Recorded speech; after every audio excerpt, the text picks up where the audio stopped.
नमो नमः, नमस्कार, सुप्रभात। आप सभी दर्शकों का हार्दिक स्वागत है भारत के गौरवपूर्ण इतिहास, ज्ञान एवं संस्कृति से जुड़े आपके अपने प्रिय कार्यक्रम सुप्रभातम में। मैं हूं आपके साथ गवीश द्विवेदी। कार्यक्रम की प्रस्तुति श्रृंखला में सबसे पहले जानेंगे आज का पंचांग, सुनेंगे प्रेरणादायक सुभाषित, देखेंगे भारतीय ज्ञान परंपरा से संबंधित वृत्त, योग और स्वास्थ्य के उपायों से होंगे परिचित और साथ ही सीखेंगे संस्कृत भाषा से जुड़े शुद्धि प्रकरण को। तो आइए सकारात्मक ऊर्जा के साथ आज के अंक की ज्ञान यात्रा का करते हैं शुभारंभ।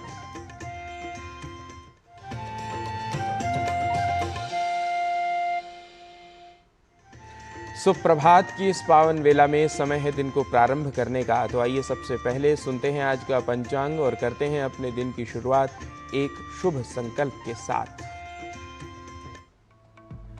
आज का पंचांग युगाब्द 5127, विक्रम संवत 2082, शक संवत 1947, दक्षिणायन, श्रावण मास, शुक्ल पक्ष, द्वादशी तिथि, बुधवार, मूल नक्षत्र। आज का दिन सभी के लिए मंगलमय हो। भारतीय ज्ञान परंपरा अत्यंत समृद्धशालिनी है। संस्कृत वाङ्मय इसका विशद परिचय हमें कराता है। इसी क्रम में छंदोबद्ध सुभाषित बहुत सी सीख हमें देते हैं।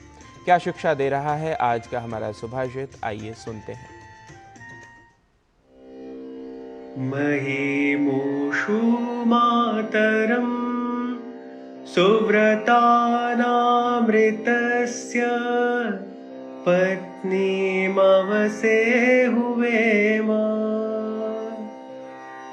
तु विक्षत्रामजरन्ती मुरुचिं सुशर्माणमदितिं सुप्रणीतिम्।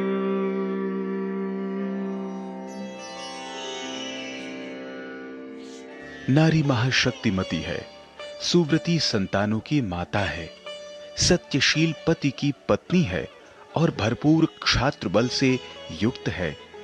नारी विपत्तियों के आक्रमण से कमजोर न होने वाली अतिशय कर्मशील है।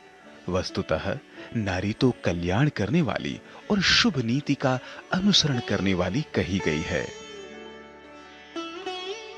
A woman is mighty, a mother of good-natured children. She is the wife of a truthful husband and possesses abundant heroic strength. A woman is very active, not weakened by the onslaught of calamities. In fact, women are said to be doers of good and followers of good ethics. तो सुभाषित के बाद अब बढ़ते हैं आगे भारतीय ज्ञान परंपरा प्रभाग की ओर। बनारस अपनी कई सांस्कृतिक विरासतों के लिए जाना जाता है। यहाँ पर बनने वाली वस्तुएं न केवल यहाँ के स्थानीय कलाकारों को प्रोत्साहित करती हैं, बल्कि यहाँ से भारत के विभिन्न राज्यों और विदेशों में निर्यातित कई तरह की वस्तुएं बनारस की सांस्कृतिक झलक को जीवंत बनाए हुए हैं। इन्हीं संरक्षित विरासतों में से एक है लकड़ी का सामान बनाना। लकड़ियों से बच्चों के खिलौनों के साथ साथ देवी देवताओं तक की आकृतियां भी बनाई जाती हैं। तो आइए देखते हैं बनारस की इस परंपरा पर आधारित हमारी यह विशेष रिपोर्ट।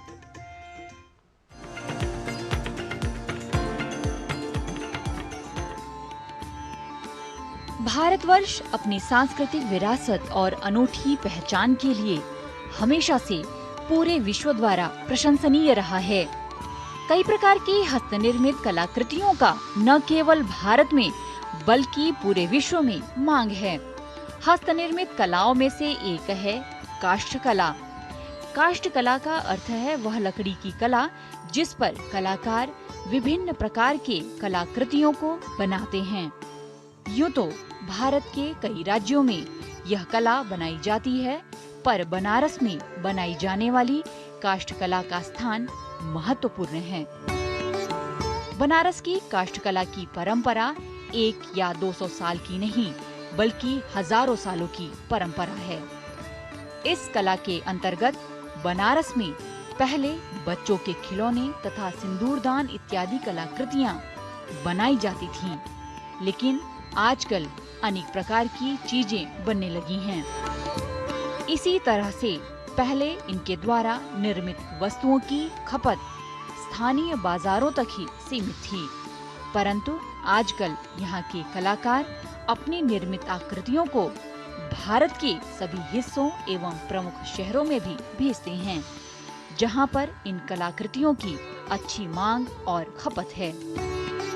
इसके अलावा इन निर्मित वस्तुओं का विश्व के कई बाजारों में भी खिलौने, सजावट के सामान एवं एक्यूप्रेशर के यंत्रों के रूप में भी विशिष्ट मांग है और बृहद स्तर पर लकड़ी के बने इन वस्तुओं का निर्यात भी बनारस से हो रहा है।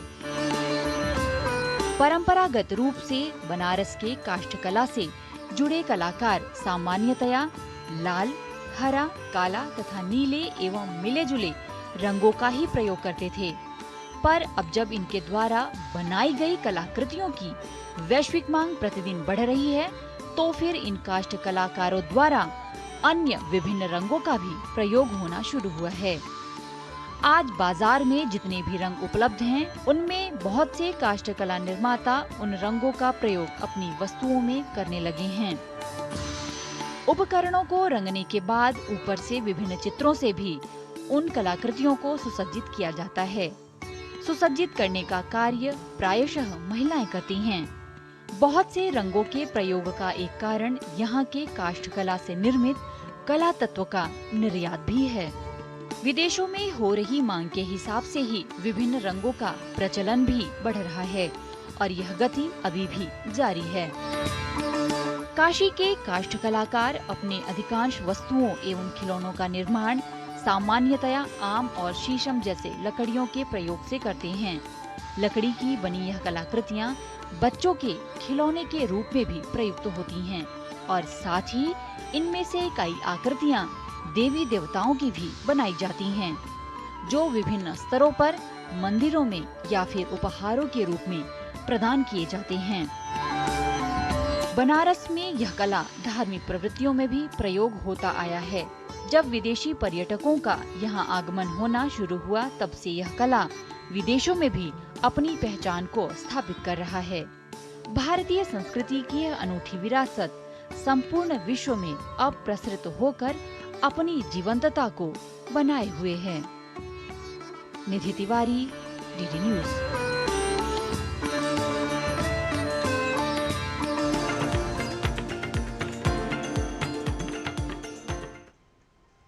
और सुप्रभातम कार्यक्रम में अब बात स्वास्थ्य की। शिशु को मां का दूध पर्याप्त मात्रा में मिल पाए, इसके लिए आवश्यक है कि स्तनपान कराते समय मां और शिशु की अवस्था सही हो। कई माताओं की यह शिकायत होती है कि उनके शिशु को पर्याप्त दूध नहीं मिलता। शायद उनका ध्यान इस ओर नहीं होता कि उनका शिशु को स्तनपान कराने का तरीका सही है या नहीं। आइए समझते हैं कि शिशु को स्तनपान कराते समय किन बातों का ध्यान रखना चाहिए और स्तनपान का सही तरीका क्या है।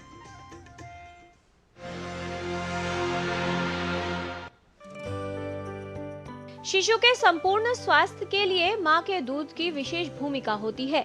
स्तनपान शिशु के लिए तो जरूरी है ही, साथ ही मां को भी इससे कई फायदे होते हैं। मां का दूध जन्म के 6 महीने तक शिशु के लिए संपूर्ण आहार है। जन्म के बाद शिशु को जन्म घुट्टी या शहद चटाने की प्रथाएं काफी प्रचलित हैं, जो शिशु के लिए हानिकारक हो सकती हैं। मां के दूध में कई तरह के एंटीबॉडीज होते हैं, जिससे शिशु में रोगों से लड़ने की क्षमता विकसित होती है और उसे पूर्ण पोषण मिलता है। मां का दूध शिशु को पर्याप्त मात्रा में मिले, इसके लिए आवश्यक है कि कुछ बातों का ध्यान रखा जाए। मां शिशु को ठीक से स्तनपान करा सके, इसके लिए मां पर किसी तरह का मानसिक तनाव नहीं होना चाहिए। जितना बच्चा सक्कल करेगा उतना दूध बनेगा, है ना। तो बनने का काम तो एक हार्मोन करता है जिसका नाम प्रोलैक्टिन है, और निकालने का काम एक और हार्मोन करता है जिसका नाम ऑक्सीटोसिन है। तो अगर हमने देखा माँ तनाव में रहे, माँ की कोई हेल्प ना हो, बहुत स्ट्रेस्ड रहे, मेरा दूध आ रहा है नहीं आ रहा है, बच्चा ठीक से बढ़ रहा है नहीं बढ़ रहा है, फैमिली सपोर्ट नहीं है, वो स्ट्रेस्ड है, उसको काम में लगा दिया गया है, तो ये हार्मोन जो दूध निकालने वाला हार्मोन है ऑक्सीटोसिन, ये बहुत कम हो जाता है, और जिसकी वजह से बच्चे को दूध मिल नहीं पाता। बन तो रहा है बट निकल नहीं पाता और बच्चे को नहीं मिल पाता। स्तनपान को लेकर कुछ सावधानियां आवश्यक है। जन्म के बाद पहले घंटे के अंदर ही स्तनपान शुरू कर देना चाहिए। जन्म से 6 माह की आयु तक केवल स्तनपान कराना चाहिए। शिशु को केवल माँ का दूध ही पिलाना चाहिए। 6 माह तक शिशु को पानी या कुछ ऊपरी आहार देने की आवश्यकता नहीं होती। शिशु की आवश्यकता अनुसार ही स्तनपान कराना चाहिए। जितनी बार बच्चा चाहे दिन या रात में स्तनपान कराया जाना चाहिए। बोतलों, टीट्स और पेसिफायर का प्रयोग बिल्कुल नहीं करना चाहिए। बोतल से दूध पिलाने पर शिशु को संक्रमण का खतरा हो सकता है। गोल्डन आवर की इम्पोर्टेंस की बात करें तो हम जानते हैं कि ये जो गोल्डन आवर है इसमें बच्चा बहुत एक्टिव होता है। तो अगर बच्चे को हम 1 घंटे के अंदर अंदर सक्कल कराते हैं, बच्चा एक्टिव है, वो सक्कल करता है और एक हार्मोन जो प्रोलैक्टिन है दूध बनाने में काम करता है और वो 2 घंटे के बाद काम करता है, तो वो शुरुआत हो जाती है दूध बनने की। और जब 2 घंटे के बाद बच्चा सो के उठता है तो उसको वो दूध पूरी मात्रा में मिल जाता है, चाहे कोलोस्ट्रम के फॉर्म में ही होता है, लेकिन बच्चा इरिटेट नहीं होता। साथ में बच्चे के साथ कोई अटेंडेंट रहे या हमारे हॉस्पिटल में कोई ना कोई रहे जो कि उसको सपोर्ट कर पाए ब्रेस्ट फीडिंग कराने में, बच्चे को पकड़ने में माँ की छाती के साथ। और सिजेरियन में भी देखा गया है, अगर कई बार ये भ्रांति है कि सिजेरियन है, ऑपरेशन है, तो शायद माँ 1 घंटे के अंदर दूध नहीं पिला सकती है, बट उन केसेस में भी सपोर्ट के साथ बच्चे को 1 घंटे में दूध पिलाया जा सकता है। शिशु को दूध पिलाने के लिए कटोरी व चम्मच का प्रयोग किया जा सकता है, लेकिन ये ध्यान देने की आवश्यकता होती है कि शिशु को दूध पिलाने के लिए उपयोग किए जाने वाले बर्तन पूरी तरह से साफ हों। शिशु को 24 घंटे में कम से कम 8 बार स्तनपान कराना चाहिए। पूरक आहार 6 महीने के बाद ही शुरू करना चाहिए। 2 वर्ष या उससे अधिक आयु तक पूरक आहार के साथ स्तनपान जारी रखा जा सकता है। माँ या बच्चा बीमार हो तो स्तनपान जारी रखना चाहिए, आहार बंद नहीं करना चाहिए। 6 महीने के बाद शिशु को माँ के दूध के साथ संपूरक आहार भी देना उपयोगी है। स्तनपान कराने से माँ और शिशु का संबंध गहरा होता है और शिशु में सुरक्षा की भावना आती है। स्तनपान का तरीका सही होना बहुत ज़रूरी है, जिससे कि हम कह सकें कि बच्चे को पूरा दूध मिल रहा है। इसके लिए हमें 4 बातों का ध्यान रखना है। बच्चे का कान, कंधा और कूल्हा एक लाइन में होना चाहिए, बटक मतलब। दूसरा पॉइंट है कि हमें उसे बटक से सपोर्ट होना चाहिए। तीसरा, माँ के बहुत करीब होना चाहिए बच्चा, ताकि पेट से पेट बच्चे और माँ का मिले। और चौथी चीज़ जो और एक इम्पॉर्टेंट है कि ये जो निप्पल है इसके लेवल पर बच्चे का नोज़ होना चाहिए। वो इसलिए इम्पॉर्टेंट है कि अगर मान लीजिए मैंने शुरू के 3 महीने तक बच्चे अपना गर्दन नहीं संभाल पाते हैं, वो घूम जाते हैं, है ना, तो क्या होता है अगर मैंने यहाँ से बटक से नहीं पकड़ा हुआ है उनको, तो ये बच्चे घूम जाएंगे। और आप देखिए अगर ये घूम गए और मैंने सिर्फ गर्दन से पकड़ा हुआ है तो बच्चे की गर्दन मुड़ गई है। और मेरे को भी अगर कोई इस तरह से पानी पीने या खाना खाने को कहे तो मैं ये नहीं कर पाऊँगी, थोड़ी देर में थक जाऊँगी। इसी तरह से बच्चे थोड़ी देर में थक जाते हैं और वो छोड़ देते हैं माँ का दूध। हम बच्चे को अगर अपने बाहों के ऊपर रखते हैं तो अगेन जो ब्रेस्ट है वो नीचे को होता है, तो फिर बच्चे को नीचे मुंह झुका के दूध पीना पड़ेगा और फिर वो थक जाएगा। तो इसलिए बहुत ज़रूरी है कि बच्चे की नाक को हम निप्पल के लेवल पे रखें, ताकि बच्चा जैसे ही ब्रेस्ट टच हुए पूरा मुंह खोले और बच्चा पूरा काला भाग अपने पूरे मुंह से ले पाए। शिशु को स्तनपान अवश्य कराएं, जिससे आपका शिशु स्वस्थ हो, सेहतमंद रहे। ये जानकारी आवश्यक है कि शिशु को स्तनपान कराना जितना उपयोगी है उतना ही आवश्यक है ये जानना कि स्तनपान कराने का सही तरीका क्या है। स्तनपान एक तकनीक है जिसे हर माँ को सीखना चाहिए। स्तनपान एक विकल्प नहीं, संकल्प है। आपका शिशु सेहतमंद रहे, इसके लिए उसे स्तनपान अवश्य कराएं। किरण भारद्वाज, डीडी न्यूज।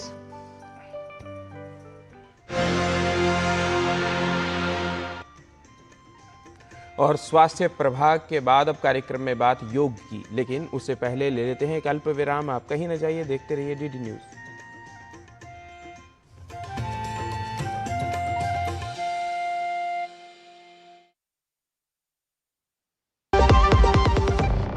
दम आलू कैसे बनाए और दाल तड़का भी और मशरूम मसाला भी। बिना MDH मसालों के टेस्टी खाना कैसे बनेगा? MDH दम आलू, दाल तड़का और मशरूम मसाला। MDH से खाना हर बार मजेदार। मस्त है, सरस छे। उड़ी बाबा। MDH सदा आपको नए स्वाद देने के लिए प्रतिबद्ध है। MDH। भाई बहुत असमंजस में हूँ, अपने आप से ही सवाल करके परेशान हूँ। भाई तू ठीक तो है? रिटायरमेंट के बाद लाल स्पोर्ट्स कार लूं या वर्ल्ड टूर? एक काम कर, तू खाली पुलाव बना, मैं ऑर्डर कर रहा हूँ। पुलाव नहीं, plan. Sorry, plan. Life insurance का रिटायरमेंट प्लान, गारंटीड पेंशन के साथ। अब तेरे भाई के हर सपने होंगे पूरे। भाई तेरी ये स्पोर्ट्स कार 2 सीटर है ना? अब पुलाव कौन बना रहा है? ये आवाज में बात कर किया। ओके सॉरी कौन बात कर रहा है यार? भैया। सपनों को रखो सुरक्षित रिटायरमेंट प्लान के साथ। सबसे पहले लाइफ इंश्योरेंस।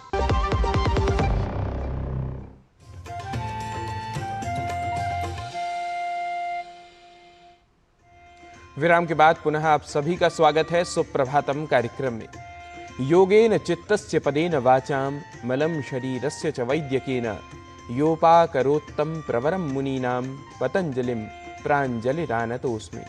स्वस्थ जीवन के लिए महर्षि पतंजलि का अनुपम उपहार है योग। प्रतिदिन योगासन व प्राणायाम करने से शरीर के साथ साथ हमारा मन भी सर्वतः स्वस्थ रहता है।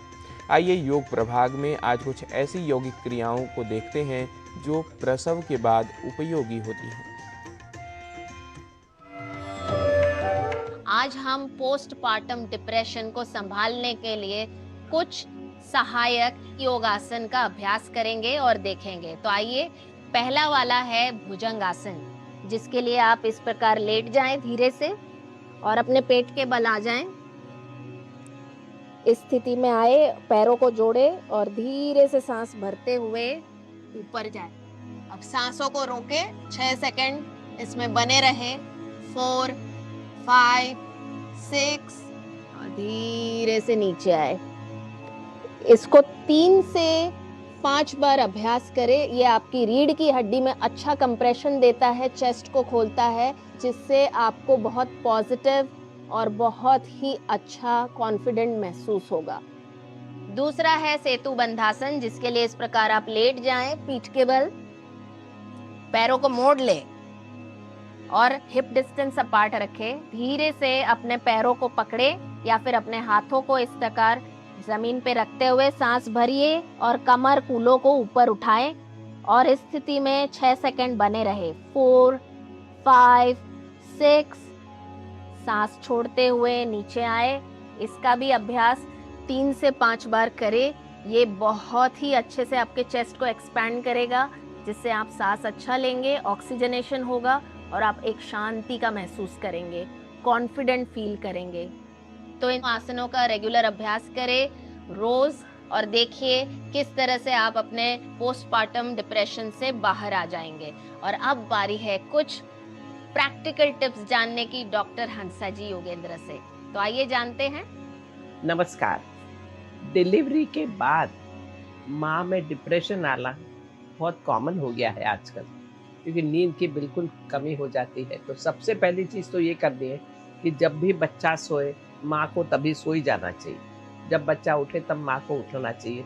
बच्चे के साथ सोने की रिदम तय कर लो, तब और कोई काम दूसरा नहीं। दूसरा, शांत वातावरण, एटमॉस्फेयर बनाओ। घर में एक पॉजिटिव वाइब्रेशंस होने चाहिए। तीसरा, दूध को बढ़ाने के लिए जो खाने की ज़रूरत है, जैसे सौंफ है, जैसे मेथी दाना है, ओट्स है, ये रेगुलर पेट में जाना ज़रूरी है। चौथा, बॉडी पर मसाज ज़रूरी है, क्योंकि मसाज हर चीज़ को रिलैक्स करता है। इसलिए गरम तेल, या तो तिल का तेल हो या कोकोनट ऑयल हो या बादाम का तेल हो, उसके शरीर पर मसाज की जाए तो बहुत अच्छा लगेगा। और पांचवा, अच्छी बातें, अच्छे विचार, आसपास लोग जो आए वो हंसने खेलने वाले लोग हों, खिलखिलाने वाले लोग हों, वो बहुत ज़रूरी है। एटमॉस्फेयर जब पॉजिटिव रहेगा तो हर चीज़ आप सहन कर पाओगे, हर चीज़ को मैनेज कर पाओगे और एक एक दिन बच्चे को देखकर खुश होना सीखो, बहुत मज़ा आएगा। नमस्कार। और योग के बाद अब बढ़ते हैं संस्कृत पाठशाला की ओर। सत्यमेव जयते, भला इस प्रसिद्ध संस्कृत वचन से और इसके अर्थ गौरव से कौन अनभिज्ञ होगा। पर क्या आपने कभी सोचा है कि सत्यमेव जयते यह कहना अधिक ठीक है या सत्यमेव जयति का प्रयोग करना। जी हाँ, हमारे इसी संदेह को दूर करने को तैयार हैं आज की संस्कृत पाठशाला की कक्षा में हमारे सहयोगी डॉक्टर नारायण दत्त मिश्र।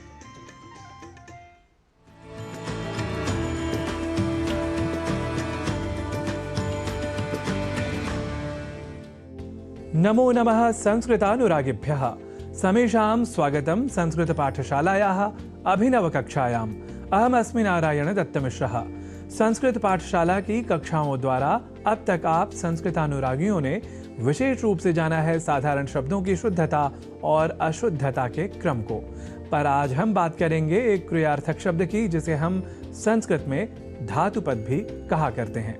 एक धातुपद या क्रियापरक शब्द है जयति, जिसे हम साधारणतः जयते इस रूप में अधिक लिखा पाते हैं और इसी रूप से प्रभावित होकर हम में से कई जो सामान्य रूप से संस्कृत के जयते शब्द से परिचित नहीं होते या हम कहें जयति इस शब्द से भी जो परिचित नहीं होते, वे जयते यह प्रचलित रूप भी जयति के स्थान पर बोल जाया करते हैं। देखिए, संस्कृत के साधारण रूप से दो स्वरूप हैं जिसे हम और आप इन दिनों संस्कृत पाठशाला के माध्यम से सीख रहे हैं। वह लौकिक या सांप्रतिक संस्कृत है, जबकि लौकिक या सांप्रतिक संस्कृत से भी पहले वैदिक संस्कृत का प्रयोग हुआ करता था। अब वैदिक संस्कृत से लोग सर्वथा अपरिचित हैं, हम ऐसा भी नहीं कह सकते। बस व्यवहार की भाषा अब वैदिक संस्कृत स्वरूप नहीं अपितु लौकिक, सांप्रतिक या आधुनिक संस्कृत है, यह अवश्य कह सकते हैं। इस लौकिक या आधुनिक संस्कृत का व्याकरण वैदिक व्याकरण से बस थोड़ी ही भिन्नता रखता है, यह हमें ध्यान में रखना चाहिए।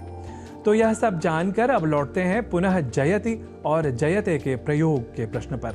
देखिए, हम सभी ने सत्यमेव जयते इस प्रसिद्ध वचन को पढ़ा और सुना ही है, पर यहाँ प्रश्न यह है कि जयते का प्रयोग शुद्ध है या जयति का, जिसका उत्तर यही है कि जयते यह क्रिया रूप या धातुपद वैदिक साहित्य में प्रयुक्त है और वैदिक व्याकरण सम्मत है।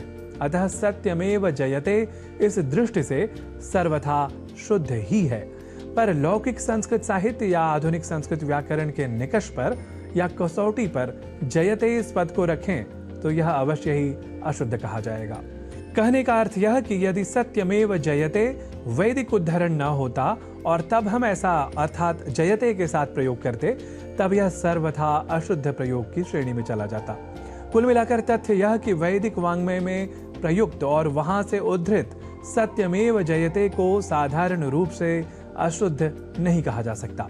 पर यदि हम इस वैदिक उद्धरण से जयते का सर्वदा अनुकरण करने लग जाएं या लौकिक या आधुनिक संस्कृत में भी जयते का प्रयोग करने लग जाएं, तब अवश्य ही जयते इस पद को हमें अशुद्ध कहना होगा। अर्थात हमें कहना हो श्रमः जयति या श्रमः एव जयति, अर्थात श्रम ही जीतता है। पर हम कह जाएं श्रमः जयते या श्रमः एव जयते, तब अवश्य हम अशुद्ध प्रयोक्ता बन जाएंगे। इस बात का हम संस्कृतानुरागियों को विशेष रूप से ध्यान में रखना चाहिए। और हाँ, यहाँ एक बात और भी, श्रम एव जयते के स्थान पर यदि हम श्रमैव जयते या फिर श्रमैव जयति हम यदि लिख जाएं और उसका धड़ल्ले से व्यवहार भी करने लग जाएं, तो यह पूरी तरह से अशुद्ध कहा जाएगा। यह भी भारतीय संस्कृति और संस्कृत के अनुरागियों को आत्मसात कर लेना चाहिए। तो समग्रता से कहें तो सत्यमेव जयते है वैदिक प्रयोग, अतः यह है सर्वथा शुद्ध। पर लौकिक संस्कृत में या साधारण वाक्य जब हम अब बनाएंगे तो सत्यमेव जयति यह स्वरूप ही शुद्ध होगा। इसी तरह श्रमः जयति या श्रमः एव जयति ही है शुद्ध प्रयोग, न कि श्रमः जयते या श्रमैव जयते आदि आदि। तो सत्यमेव जयते और श्रमः एव जयति जैसे प्रयोगों के माध्यम से आज आप वैदिक और लौकिक संस्कृत से भी परिचित हुए। तो इसी तरह संस्कृतं ज्ञानं स्वकम् एवमेव सर्वतः संवर्धयन्तु भवन्तः इति कामयमानः साम्प्रतं भवदीयाम् अनुमतिमीहे पुनर्दर्शनाय। नमोस्तु।